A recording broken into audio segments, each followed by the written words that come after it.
Salam, mən MHM Tədris Mərkəzinin biologiya müəllimi Heydərova Səbinə. Sizinlə birlikdə kursumuz tərəfindən keçirilən ümumi sınaq imtahanı 4-2 sualların izahlarına baxırıq. Birinci sualda deyilir ki, DNT molekulunda 3 ədəd rabitə yaradan pentozanın sayı 2 ədəd rabitə yaradan pentozanın sayından 796 ədəd çox olarsa, onda bu DNT molekulunda neçə hidrogen rabitəsi olacaq? Biz öncə nükleotidlərin quruluşuna baxmalıyıq bunun üçün. Nükleotidlər belə azot əsası, pentoza və ortofosfat turşusu qalığından ibarətdir və bir neçə nükleotid ardıcıl birləşərək zəncir əmələ gətirir. Üz-üzə də hidrogen rabitə ilə birləşib komplementarlıq əsasına molekul əmələ gətirirlər. Belə ardıcıllıq olduqda birincinin ortofosfatı ilə digərinin karbohidratı, ikinci ilə 3, 3 ilə 4 bu şəkildə birləşmələr əmələ gətirirlər. Və sadəcə başda olan karbohidratımız, yəni 5 karbonlu belə qırmızı ilə də göstərək, sadəcə bunun 2 dənə rabitəsi oldu. Yerdə qalanlar isə 3 dənə rabitə əmələ gətirmiş oldular. Bu bir zəncirdə. O zaman 2 dənə zəncir var, axı molekuldur. Ümumi zəncirdə 2 dənə 2 ədəd, yəni 2 rabitə yaradan karbohidratımız var. Ümumilikdə bunun sayı 2-dir. Və deyir ki, 3 rabitə yaradandan 796 ədəd çox olarsa, üzərinə gəlirik 796-nı 3 dənə rabitə əmələ gətirənlər də 798 eləyirlər. Ümumilikdə 2 rabitə yaradan var, 798 dənə də 3 rabitə yaradan var. Topladıqda eləyir 800 ədəd nükleotid. 800 ədəd nükleotidi tapdıq. İndi qalanını davam eləyək. 2 qat hidrogen rabitə deyir. 2 qat hidrogen rabitə adeninin sayına bərabər olur. Yəni 120 dənə adenin var burada. Hidrogen rabitələrin ümumi sayını tapmaq üçün bizə guanin lazımdır. 2 adenin üstəgəl 3 guanindən istifadə edə bilərik ya da nükleotid üstəgəl guanindən istifadə edə bilərik. Burada nükleotid üstəgəl guanin daha rahatdır. Əgər adenin 120 dənədirsə, o zaman timin də 120-dir. Yəni ikisi birlikdə 240-dırlar. Ümumi 800 nükleotid tapmışdıq. Bundan 240-ını çıxdıq. Qaldı bizə bir dəqiqə bunu hesablayayım. 560 dənə guanin və sitozin ikisi birlikdə. Tək guanin isə yarısı qədər olacaq, yəni 280 guanin olacaq. Ümumi ya 2 adenin üstəgəl 3 guanin düsturu ilə ya da nükleotid üstəgəl guanin düsturu ilə hidrogen rabitəsini tapa bilərik. Burada bizə nükleotid üstəgəl guanin daha rahatdır. Çünki nükleotidi 800 hesablamışdıq. Guanini də 280 hesabladıq. Cəmi bizə 1080 verəcək. Bu da eləyəcək B variantı. İkinci sualda deyilir ki, normal inkişaf dövriyyəsi zamanı insan askaridi sürfəsi sahibin əzələli diafraqmasından hansı qan damarında keçəcək? Askaridin sürfəsi bağırsaq divarını deşərək qan damarına keçir, vena damarına və aşağı boş vena vasitəsilə diafraqmadan üzü yuxarı yenidən ürəyə gəlir. Oradan da ağciyərə gedir. Aşağı boş vena A variantı götürdük. Üçüncü sualda qadının uşaqlıq borularında hormonlar yumurtalıqlarda əmələ gəlir. Dölün inkişafı uşaqlıqda baş verir. Qametlər əmələ gəlməsi yenə qadında yumurtalıqda yaranır, yumurta hüceyrə. Haploid hüceyrələrin diploid hüceyrəyə çevrilməsi, yəni mayalanma prosesi, bəli, bu boruda gedir. Yumurta hüceyrəsi yumurtalığa doğru hərəkət edir. Yumurtalığa doğru deyil, uşaqlığa doğru hərəkət edir. Ona görə Y variantı yanlışdır. Düzgün cavabımız D olacaq. Göyərçin skeletində hansı sümüklərin olması onun döş qəfəsi ilə çiyin qurşaq skeletinin bilavasitə əlaqəsini təmin edir. Bildiyimiz kimi quşlarda onların körpücük sümükləri birləşərək çəngəl sümüyü əmələ gətirirlər və bu səbəbdən çiyin qurşağı körpücük vasitəsilə döş sümüyünə birləşə bilmir. Amma əlavə olaraq qarğa sümükləri yenə də döş sümüklə qovuşur və birləşmə əmələ gətirir. Yəni bu əlaqəni qarğa sümükləri həyata keçirmiş olacaq. B variantı götürürük.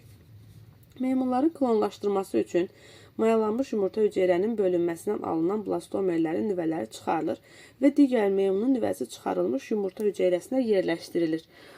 Bu yolla alınan yeni orqanizmlər, bu bildiyimiz klonlaşdırma üsuludur və ən rahat, ən sadə klonlaşdırma üsulu olacağı güman edilirdi. Əgər müsbət nəticə verərsə, yəni alınardısa bunun nəticəsi, bu klonlaşmadan alınan meymunlar tamamilə bir-birinin eynisi olarlar. Çünki onlar eyni ziqotdan alınmış blastomerlərdəndirlər. Tamamilə bir-birinə oxşardır. Çünki İstifadə olunan blastomerlər eyni genotipdədir.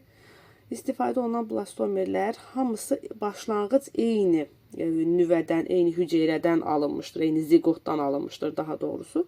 Burada da elə düzgün variant olaraq biz A variantını görəcəyik. Çünki tamamilə bir-birinə oxşardır. Alınan blastomerlər eyni genotipə malikdir. Bir ziqotdan başlanğıc aldıqlarına görə genotiplərində hər hansı bir fərq olmur.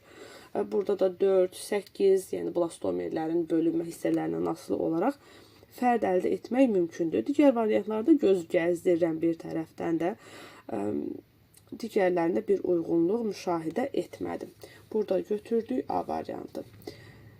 6-cı sualda koexsin maddəsi hüceyrədən hansı prosesin baş verməsinə səbəb olur? Koexsin istifadə olunurdu Karpachenko metodunda. Karpachenko zamanı bilirik ki, dölsüzlüyü aradan qaldırmaq hədəflənilir. Bu zaman homoloji xromosom cütləri bir-birindən ayrılmasın deyə bölünmə vətərləri qırılır. Bölünmə vətərlərinin yaranmasını pozan bir maddədir. Olur C variantı. 7-ci sualda 650 çiçək olan Günəbaxan səbətindəki rüşem kisələrində cəmi 3500 mitoz bölünmə baş vermişdir. Bu səbətdə maksimum neçə meyvə əmələ gələr və bu çiçək qrupunda neçə yalançı dilci şəkilli çiçək olar? Bir rüşem kisəsində 7 mitoz gedir. 3500-ü 7-yə bölərək neçə rüşem kisəsi var bizdə? Onu tapa bilirik. 500 ədəd deməli rüşem kisəmiz var. Yəni 500 ədəd toxum əmələ gələcək. Ümumilikdə 650 çiçək var. Bunun 500-ündən toxum əmələ gəlib. Daha sonra meyvə sayını tapdıq, 500-dür. Bu çiçək qrupunda neçə yalançı dilci şəkilli çiçək ola bilər? Yerdə qalan 650-dən 500-ü çıxırıq. 550-si isə yalançı dilci şəkilli çiçəklər ola bilərlər. Mayalama getməyən çiçəklər ola bilərlər. Olacaq cavabımız burada da B variantı. Normal halda insanda göstərilənlərdən hansıların sayca nisbəti 5-in 1-ədir. Barmaqlar 20 barmaq var, 2 ayaqda. 20-nin 2-yə bu hətta yazaq belə 22 A variantı. Bu onun 1 eləyəcək. Onurğa beyindən çıxan sinirlər və boyun fəqərələri. Onurğa beyindən 31 cüt ya da 62 ədəd fəqərə çıxır. Boyun fəqərələri isə 7-dir. Süd dişləri 20, onurğa əyrilikləri isə 4-dür. İkisi lordoz, ikisi də kifoz əyriləməyə gətirir. Boyun bel önə doğru lordoz yaradır. Döş və oma isə arxaya doğru kifoz əyriliyi yaradır. Baş beyindən çıxan sinirlər 24 sinirdir. Körpücük sümükləri isə 2 ədəddir. Mərkəzi sinir sistemindən çıxan sinirlər ümumilikdə 86 ədəddir. Əllərin sayı isə 2-dir. Burada bizə 5-1 verə biləcək cavab yalnız C variantı oldu. 4-ə ixtisar gedər. 5-in 1-ə nisbəti qalar.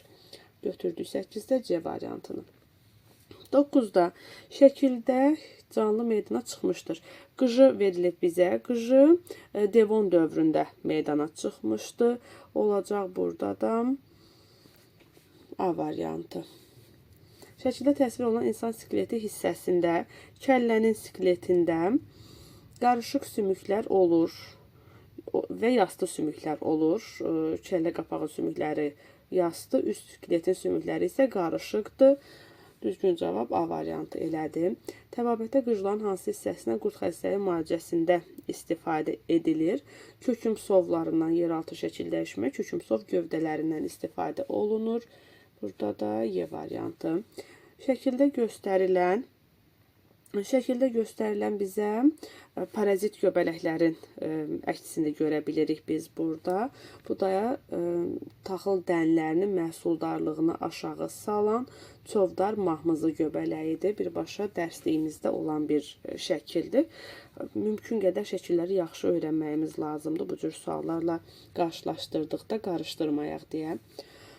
Su molekulu eyni hüceyrə daxilində mitoxondrin mərkəzindən xloroplastin tilakoidin mərkəzinə hərəkəti zamanı keçməli olduğu lipid qatları və lipid cərgələrinin cəmini hesablayın deyir bizə. Mitoxondri 2 membranlı, xloroplast da 2 membranlıdır. Yəni ümumilikdə bizdə 4 membran qatı eləyəcək. Lipid qatı elə 4 olaraq qalır. Amma lipid cərgəsi dedikdə bu bizdə oldu qat. Lipid cərgəsi isə hər qatda 2 cərgə var. Vururuq 2-yə, bu da eləyir 8 cərgə. İkisinin cəmin istənilir. O da 12 eləyəcək A variantı. 14-cü sualda mayalama prosesində yalnız bir qamet iştirak edirsə, mayalama prosesində bir qamet. Bu endospermin əmələ gəlməsi olacaq. Çünki mərkəzi hüceyrə qamet sayılmır. Sadəcə bir dənə sperm hüceyrəsi iştirak edir. Üstəlik mayalanma da gedir. Partogenezdə mayalanma olmadığı üçün onu götürmürük. Amma partogenezdə də bir qamet iştirakı olur.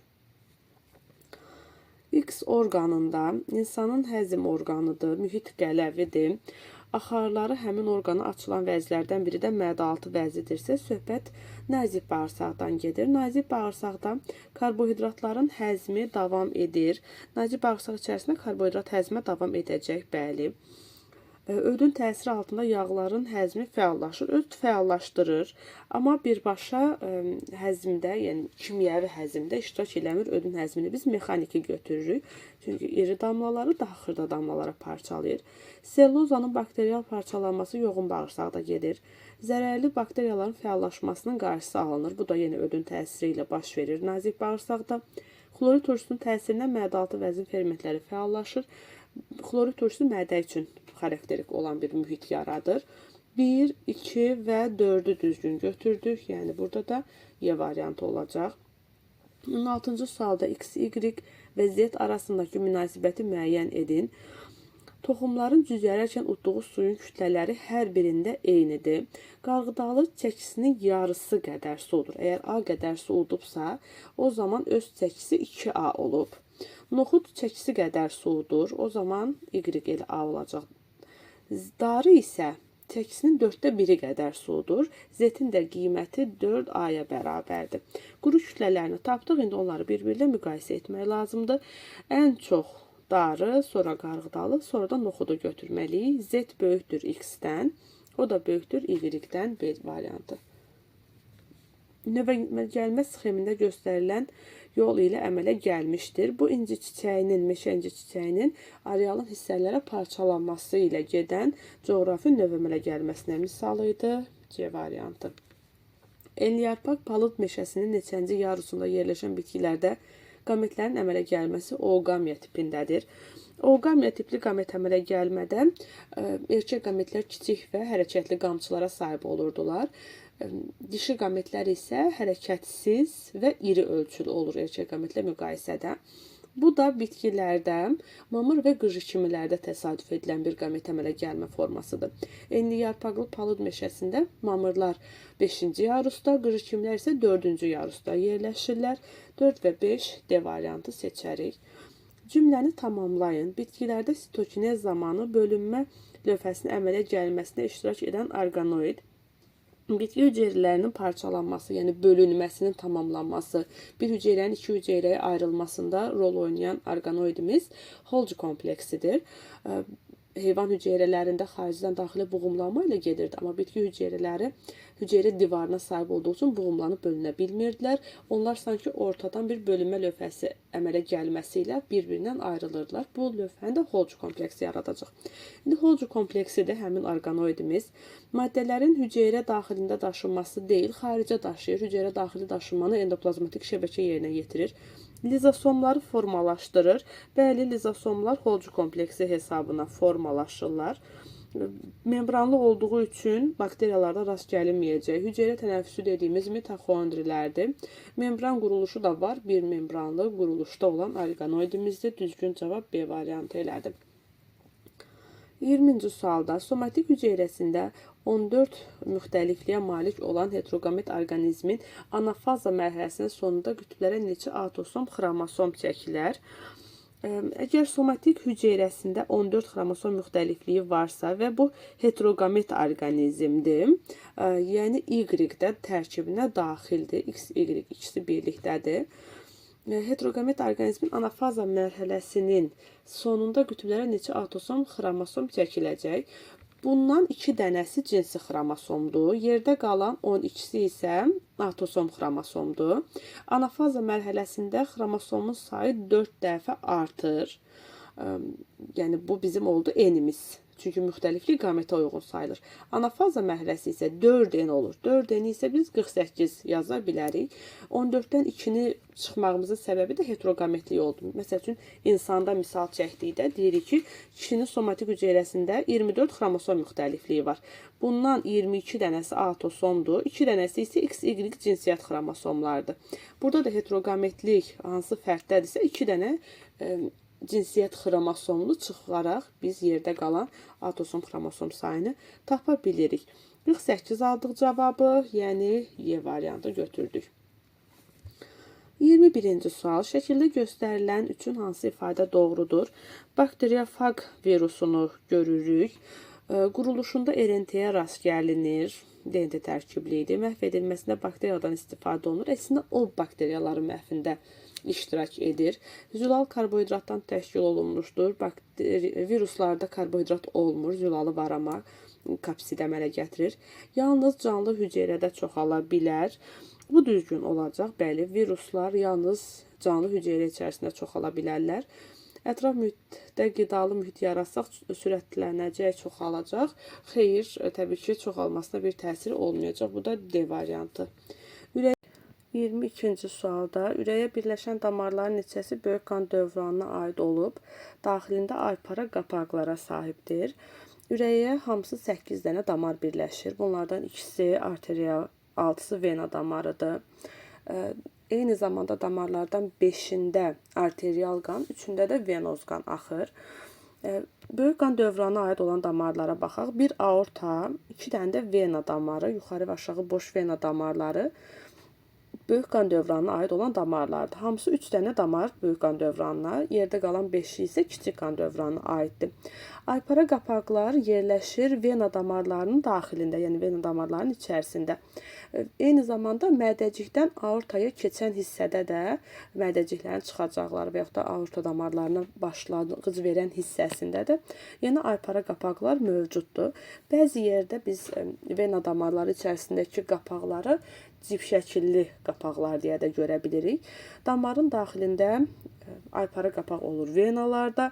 Burada da böyük qan dövranına aid olan 2 dənə vena var. Yuxarı və aşağı boş vena. Ona görə cavab olacaq ikisi C variantı. 23-də insanın döş qəfəsinə birləşən sümüklərin sayı X, döş sümüyünə birləşən sümüklər Y, onurğaya birləşən sümüklər Z olarsa bunların cəmini tapmalıyıq. Döş qəfəsinə birləşən 4 ədəd sümük var. İkisi körpücük sümüyüdür. 7-ci boyun fəqərəsi və 1-ci bel fəqərəsi cəmi 4 ədəd. Döş sümüyünə birləşənlər, döş sümüyü də 16 sümüklə birləşmə yaradır. Bundan 14-ü həqiqi qabırğalardır. İkisi də körpücük sümüyüdür. Z-də isə onurğaya birləşən sümüklər, onurğaya bir ənsə sümüyü, 24 qabırğa, 2 dənə də çanaq sümüyü birləşir. Bu da 27 eləyir. Ümumi cəmlədikdə 47 B variantı alınacaq. Xromosomda genləri bu ardıcıllıq kimi işarə etsək ki, burada biz xromosom mutasiyası axtarırıq, sahənin qeyri-homoloji xromosomlarda yerləşməsini necə göstərə bilərik? Qeyri-homoloji xromosomlarda yerləşmə o zaman olacaq ki, gördüyümüz ardıcıllıqdan hər hansı birini biz müşahidə eləmirik. Yəni, bu ardıcıllıqda olmayan xromosom var. Bu da Y variantındadır. Biz orada X və Z görmürük, amma Y variantında X və Z gəlib, yəni sırada olmayan, bu ardıcıllıqda olmayan xromosom var. Sintezinə minimum 5 saniyə vaxt sərf olunan zülalın kütləsi 3360-a bərabərdirsə, onda bu zülalı əmələ gətirən amin turşuların radikal hissələrinin kütləsi cəmi neçədir? Minimum 5 saniyə vaxt sərf olunub. Deməli, bir amin turşunun birləşməsi 6-da 1 saniyəyə baş verir. Minimum olduqda 6-da 1 ilə götürürük. Bəs neçə dənə amin turşusu 5 saniyə müddətində birləşib? Buradan X-i hesablayacaq. Olacaq 30 amin turşudan ibarətdir. Ümumi kütləsi də 3360-a bərabərdir. Biz də axtarırıq ki, amin turşuların radikal hissələrinin kütlələri cəmi. Radikalsız hissələr 30 dənə amin turşumuz var. Radikalsız hissələr 56-ya bərabərdir. Birinci və sonuncu amin turşuda isə 1 su qədər əlavə, 18 üstünə əlavə hesablayacaq. 30-u vururuq 56-ya. Mən bunu kalkulatorla hesablayım. Elədi 1680. Birinci və sonuncuda dediyimiz kimi bir hidrogen və bir OH artıqdır. Ona görə üzərinə 18 gəlirik. Bu da elədi 1698. Ümumi kütlə var əlimizdə 3360. Çıxacağıq bundan. 1698 yadımızda saxlayaq. Buranı silim hesablamaq üçün.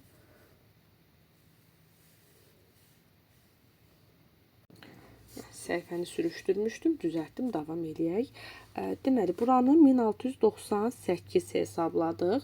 Ümumi kütlə də 3360-a bərabərdir. Bundan 1698, yəni radikalsız hissələrin kütlələrini çıxıb radikalı tapa bilərik. Bu da eləyəcək 1662.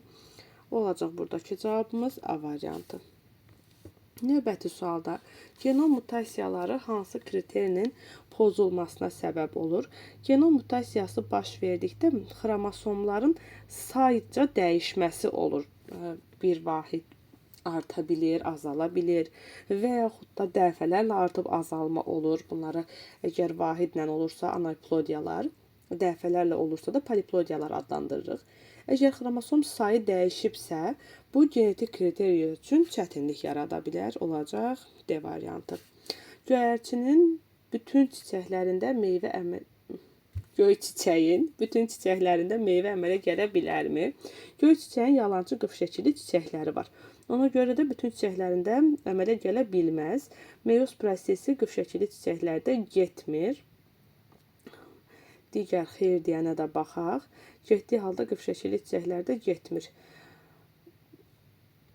Meyoz prosesi dilci şəkili deyil burada. Elə A variantı düzgün olacaq. Meyoz prosesi yalnız qıf şəkilli də getmir. Boru şəkilli çiçəklərdə isə gedir.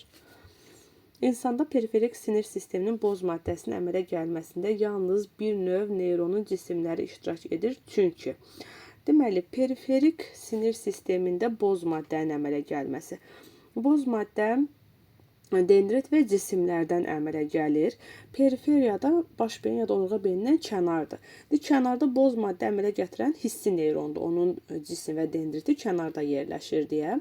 Burada boz maddə əmələ gətirir. Niyə yalnız bir növ neyron iştirak edir? Çünki digərləri, hərəki neyronlar və ara neyronlar qısa çıxıntıları, cisimləri ilə birlikdə mərkəzdə yerləşirlər. Bu da Y variantıdır. Ara və hərəki neyronların cisimləri mərkəzi sinir sistemində yerləşir. 29-cu sualda binar nomenklaturanı nəzərə alaraq hansı iki canlının oxşarlığı daha çoxdur? Burada biz Linneyin adını vurğuluyurduq binar nomenklaturaya əsasən. O xarici görünüşlərinə baxaraq bənzərlik olduğunu irəli sürürdü. Deməli, Latınca və Azərbaycancada növün adlandırılmasında biraz fərq var idi. Biz ikinci, sonuncu yazılan sözə diqqət edirik. Çünki burada cinsi bildirən söz ifadə olunur. Amma Latıncada birinci tərəfə yazılan söz əsas götürülür. Onlar ilk cinsi yazırlar. Sonraki söz isə ikisi birlikdə növü bildirir. Məsəl üçün deyirik qara qarağat. Qarağat burada cinsdir, qara qarağat növdür. Amma Latıncada ribes nigra deyirik. Ribes qarağat deməkdir, nigra da qara deməkdir. Ona görə ilk sözü eyni olanı axtarırıq Latıncadan. 1 və 3-də birinci söz iris ortaqdır. Deməli, bunlar daha çox bir-birinə bənzərdilər. Burada da B variantını götürdük. Aşağıdakı canlılardan hansında hüceyrə xarici həzm prosesi müşahidə olunmur? Bu suala da öküz soliteri cavabını verəcəyik. Nəyə əsasən? Çünki öküz soliteri nazik bağırsaqda hazır qida maddələri monomerlərə qədər parçalanmış olan bir mühitdə yaşayır. Çünki nazik bağırsaqda artıq zülallar amin turşulara parçalanıb, karbohidratlar glikozaya qədər parçalanıb və bu qana, limfaya sorulmağa hazır bir vəziyyətdədir. Artıq bunun həzmə getməsinə ehtiyac yoxdur və öküz soliteri də bədən səthi vasitəsilə soğurur və xaricdə bir həzm aparmır. Necə ki, bu maddələr qana keçib hüceyrədə istifadə olunacaqdır, eyni zamanda öküz soliterin də orqanizmə keçib hüceyrə daxili həzmə məruz qalır. Düzgün cavabımız B variantı. 31-ci sualda böyük kiçiyə, böyük bir kiçik bir genotipli 5 ədəd hüceyrə toxumluğun çoxalma mərhələsində 3 dəfə bölünmüşdür. Çoxalma mərhələsində mitoz bölünmə keçirilir və buradakı bölünmə sayını biz 2-nin üstünə yazaraq tapa bilirik. Başlanğıc hüceyrəmiz 5 dənədir, vurduq. 2 üstü 3. 2 üstü 3, 8, 5'e də vuranda sonda 40 hüceyrə əmələ gəlib burada. Əmələ gələn bütün hüceyrələr yetişmə zonasına daxil olaraq olarsa, sonda əmələ gələn hüceyrədən neçəsi böyük bir genotipli olacaq. 40 hüceyrə daxil olacaqsa, sonda bundan 4 dəfə artıq, yəni 160 dənə hüceyrə formalaşacaq. Toxumluq dediyinə görə də yaranan hüceyrələrin hamısı da qametə çevriləcək. 160 dənə də qamet var. Bəs bunlar hansı genotipdədirlər? Biz böyük A, kiçik A, böyük B, kiçik B-dən qamet alırıq. Bu bizə böyük A, böyük B qameti verə bilər. Böyük A kiçik B qameti verə bilər, kiçik A böyük B qameti və kiçiyə kiçik B qameti verə bilər. Ümumilikdə 4 tip qamet yarada bilir və biz 160'ı bu 4 tip arasında bərabər bölməliyik. Hərəsinə 40 qamet düşmüş olacaq. Bunlardan böyük A, böyük B daşıyanların da sayı yenə 40 ola bilər. C variantı. Reyhan, toz ağacı və elodiya bitkilərinin bərabər sayda zoğlarında cəmi 35 ədəd yarpaq sayılmışsa, bu bitkinin zoğlarında cəmi neçə buğum arası saymaq olar? Reyhan qarşı-qarşıya düzülüşdədir. Əgər 35 zoğların da sayı bərabərdir. 35 ədəd yarpağı bunlar arasında bərabər bölməliyik. Reyhan üçün 2x yazarıq. Zoğ sayını tapmağa, buğum sayını tapmağa. Üstə gələk, toz ağacında hərəsinə bir dənə birləşir. Elodiyada isə 4 dənədən istəyir bizə. Hər buğuma 4'ü birləşmiş olacaq. Bu da elədi 4x. Bunlar birlikdə 7x bərabər oldular 35'ə. X də bərabərdir 5'ə. Deməli, hərəsində 5 dənə buğum tapdıq biz. Buğum arası isə ən çox 1 ilə tapılır. Yəni hərəsində 4 dənə buğum arası olacaq. Ümumilikdə 3 tipdə zoğ var əlimizdə. Reyhan, toz ağacı, elodiya. 4 buğum arası, 3 zoğ, 12 buğum arası eləyir. D variantı. Çiçəkli bitkinin çoxalma prosesində hansı sıra ilə gedir? Ardıcıllığı istəyir bizdən. Öncə qametlərin yaranması, mayalanma, toxumun əmələ gəlməsi, tozlanma. Birinci tozlanma gedir. Tozlanma baş verdikdən sonra qametlər yaranırlar. Tocuq borusu formalaşır, bilirik, qametlər orada yaranır. Bundan sonra mayalanma prosesi gedir və ən sonunda da toxum əmələ gəlir. Düzgün ardıcıllıq C variantı oldu. Sual işarəsinin yerinə hansı canlı ola bilər? Cinsi yolla çoxalan və qeyri-cinsi yolla çoxala bilənləri axtarırıq. Hidrada var idi, amma yalnız qeyri-cinsi çoxalır. Hidrada hər ikisi var. Kartofda hər ikisi var, vegetativ yolla da çoxala bilir, toxumla da. Yaşıl evgilində yalnız qeyri-cinsi çoxalmadı.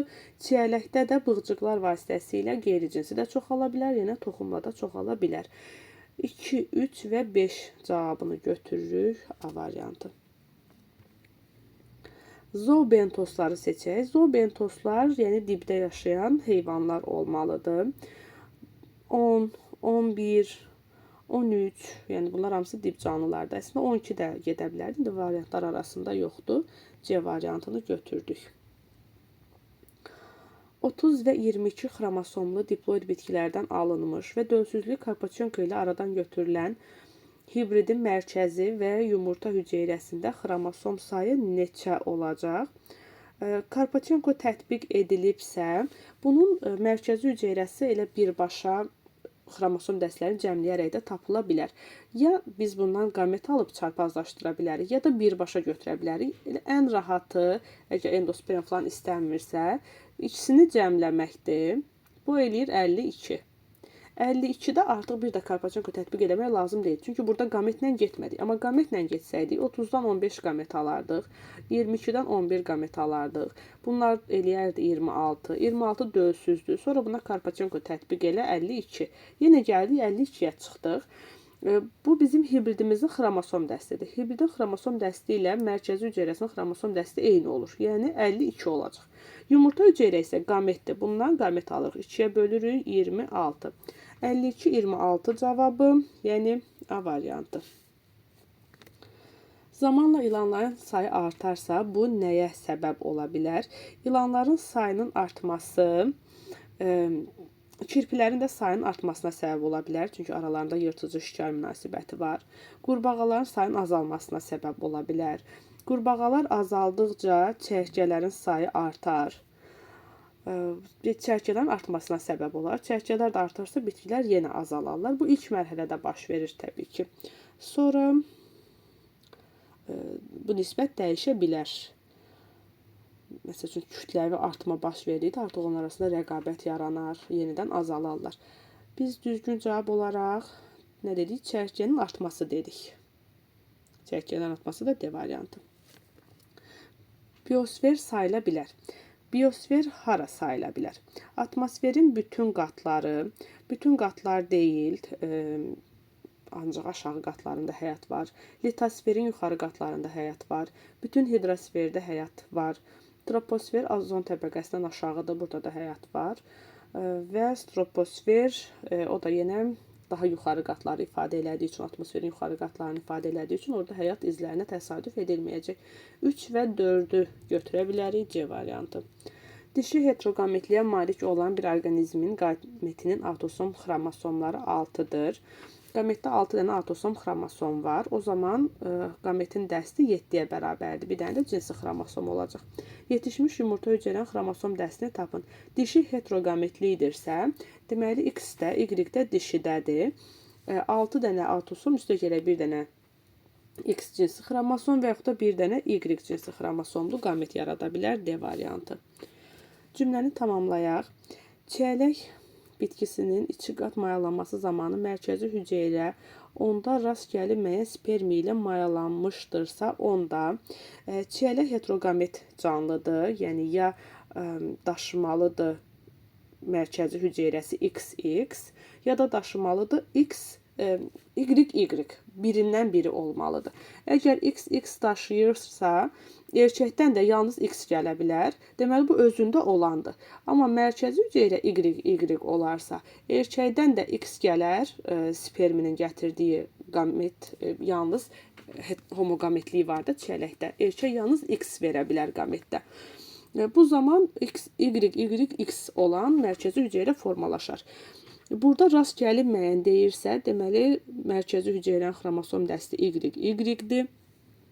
Onun gətirdiyi, onu mayalayacaq olan sperminin isə xromosom dəsti X-ə bərabərdir. Endosperm X, YY olmalıdır. A variantı uyğun olmadı. Mayalamadan qabaq bu rüşeym hissəsində Y cinsiyyət xromosomuna sahib hüceyrəyə rast gəlinməz. Əksinə bütün hüceyrələr Y daşıyacaqlar həmin rüşeym hissəsi içərisində. Dişiyə aid hüceyrələrdən söhbət gedir. Yaranacaq rüşeym X cinsiyyət xromosomuna sahib olacaq. Yaranacaq rüşeym dişidən Y-i, erkəkdən X alacaq, XY olacaq. Mayalamada iştirak edən qametlərdən biri X, ikisi Y cinsi xromosomuna sahibdir. Mayalanmada iştirak edən yumurta hüceyrənin Y-i var, spermilərin isə X-i var. 1 Y, 2 dənə X oldu. Mayalamada iştirak edən hüceyrələrdə 3Y və 2X cinsi xromosom olacaq. Buna da baxaq. Mərkəzi hüceyrə YY-dir, yumurta hüceyrə Y-dir, spermilər isə X-dilər. Ümumilikdə 3 dənə Y, 2 dənə də X oldu. Yəni düzgün variantımız Y variantı. Bu qədər izlədiyiniz, dinlədiyiniz üçün təşəkkür edirəm. Arada görürsünüz, nəsə bir uyğunsuzluq olur, dilim dönmür. Buna görə də üzürlü sayın. İnşallah ki, hər hansı bir sualda da səhvə yol vermədik. Təşəkkürlər, sağ olun.